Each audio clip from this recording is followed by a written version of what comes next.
見捨てられることに怯えていると、本当に嫌われたり、利用されたりしてしまいます。恋人や配偶者が見捨てる人なのではなくて、幼い頃そばにいた人が見捨てる人だったんです。こんにちは、自分探しイズムです。私はアダルトチルドレンについての電子書籍作家で、現在のところ5冊中2冊でベストセラー1位を獲得しました。興味のある方は Amazon にありますので読んでみてください。今日は見捨てられ不安について話そうと思います。まずは、なんで見捨てられ不安が生まれたのかということですが、例えば1歳の時に親が離婚して母親が出て行った。1年後に父親のアルコール依存症がひどくなり、母親が子供を取りに来た。でも母親は子供の面倒を見きれなくて、今度はおばあちゃんが子供の面倒を見ている。このようにたらい回しにされるということは、子供にとっては見捨てられ体験の連続です。このような子供は見捨てられ不安を持つ可能性が高くなります。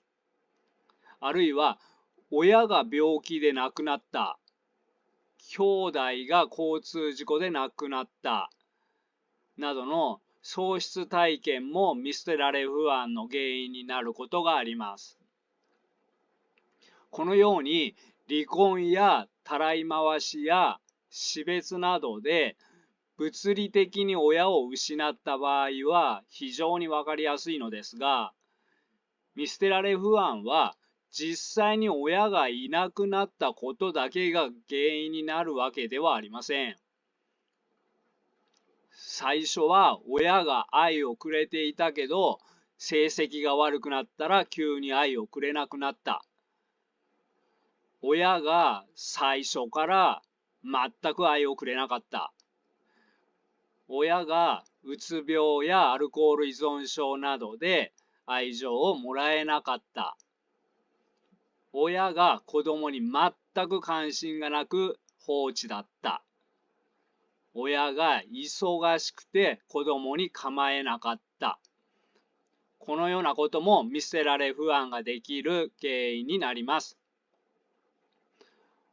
このようにしてできた見捨てられ不安ですが、一人で生きていけない小さい時に親に見捨てられることは死を意味するのです。死の恐怖です。このことをきっちり理解しないから見捨てられ不安の人を理解できないのです。世の中では見捨てられ不安と言いますが、不安というそんな緩いものではありません。これを味わっている人は恐怖を味わっています。見捨てられ不安が文字通りの不安だったら大した問題は起こさないのですが、不安ではなく恐怖だからたくさん問題を起こしてしまうのです。例えば、明らかに利用されているのに気づかなかったり、浮気されているのに愛されていると思い込もうとしたり、DV されているのに離れなかったり、自分を犠牲にして心を壊すまで尽くしすぎてしまったりします。優しい人に、そんなの遊ばれているだけだよ、別れなよ、と言われても、不安じゃないんです。恐怖なんです。ものすごい恐怖です。だから助言に従えないんです。見捨てられ不安という言葉が間違っています。見捨てられ恐怖に変えるべきだと思います。見捨てられ恐怖がある人は、愛されたい、愛されたい、愛されたいが強いです。それだけではなくて、心のどこかにそれとは真逆の自分は愛されないでいつか捨てられるという確信があるんです。願望がなければ手に入らなくても辛くありません。願望が激しく強いのに手に入らないとものすごく辛いです。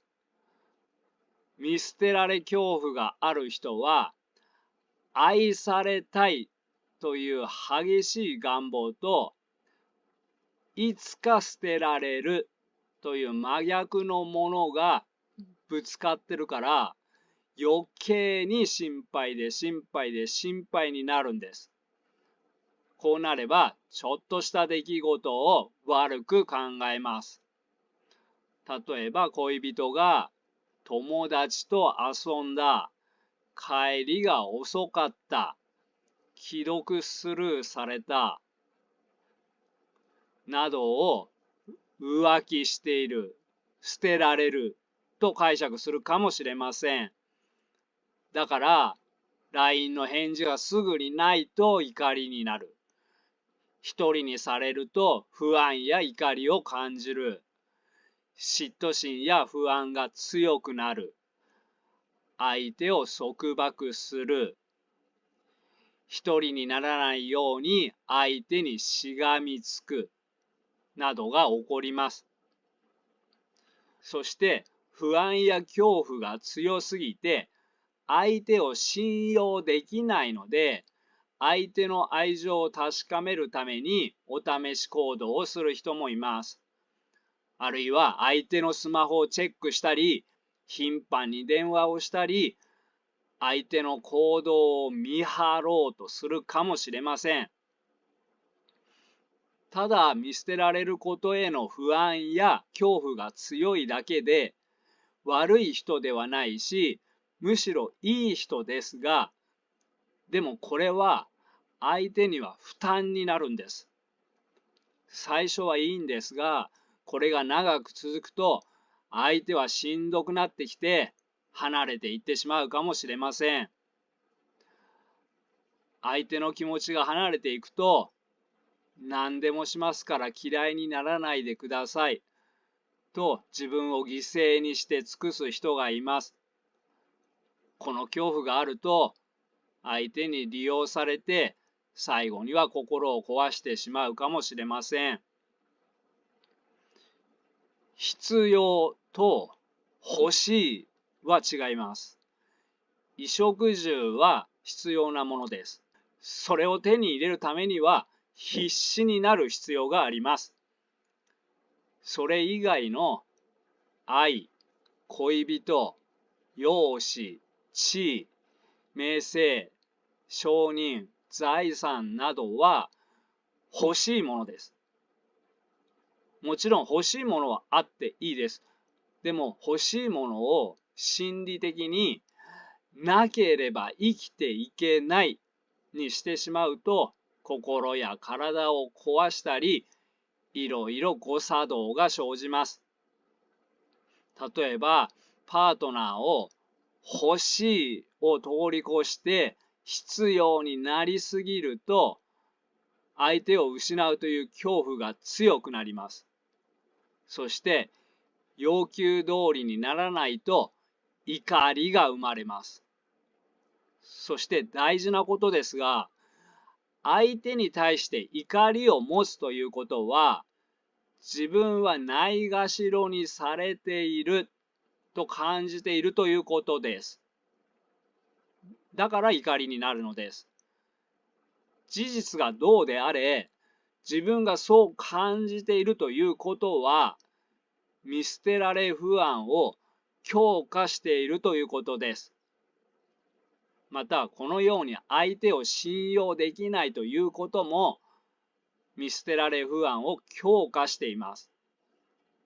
こうして自らの歪んだ思考でどんどん見捨てられ不安を強化しているのです。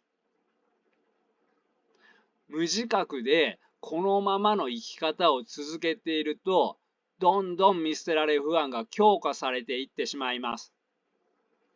ひどい人はカウンセリングなどを受けた方がいいかもしれません。そこまでひどくないのであれば、そもそもこの恐怖は幻に過ぎないのです。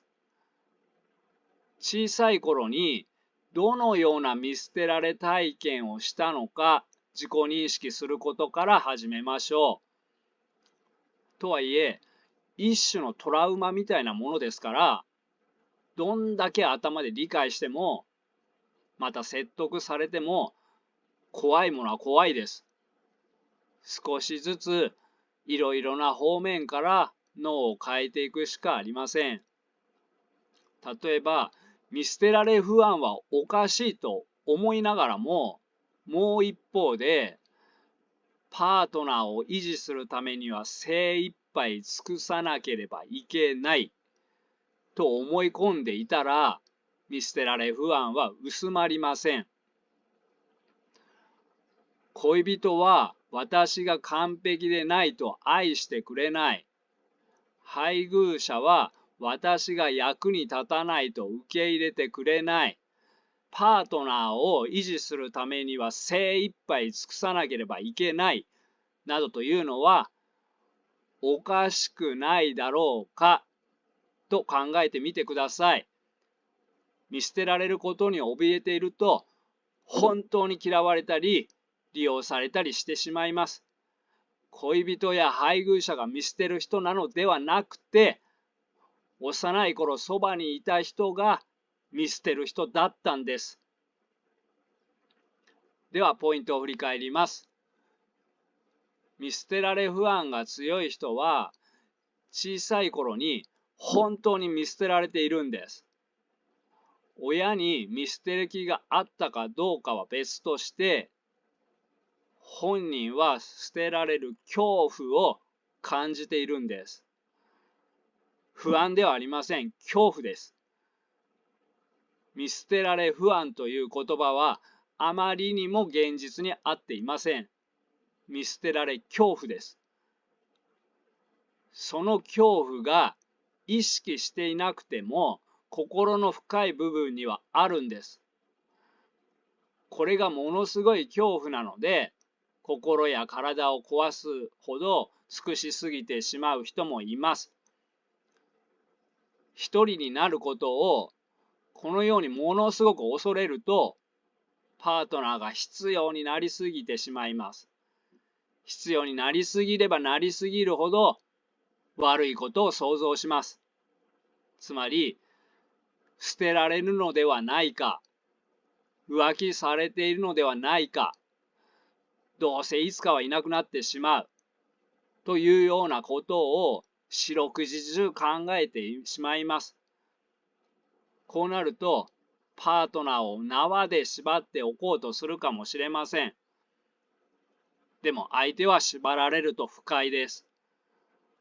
不安になれば不安になるほど、相手をつなぎ止めようとすればするほど、相手は不快になります。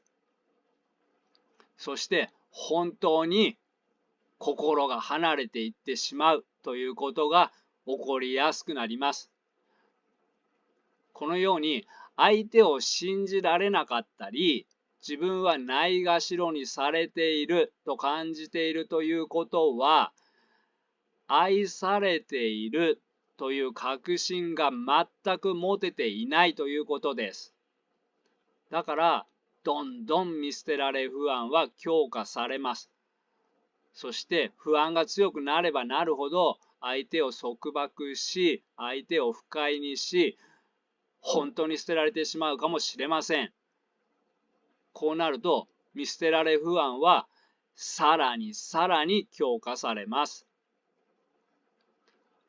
どこかで誰かにすがる生き方から自分の力で生きる生き方に変えないといけません。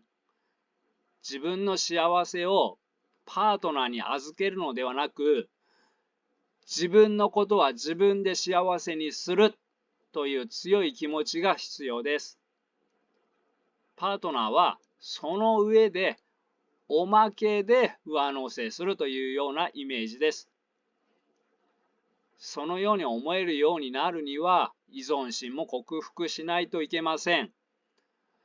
アダルト・チルドレンの依存心という動画も参考にしてください。概要欄にリンクを貼っておきます。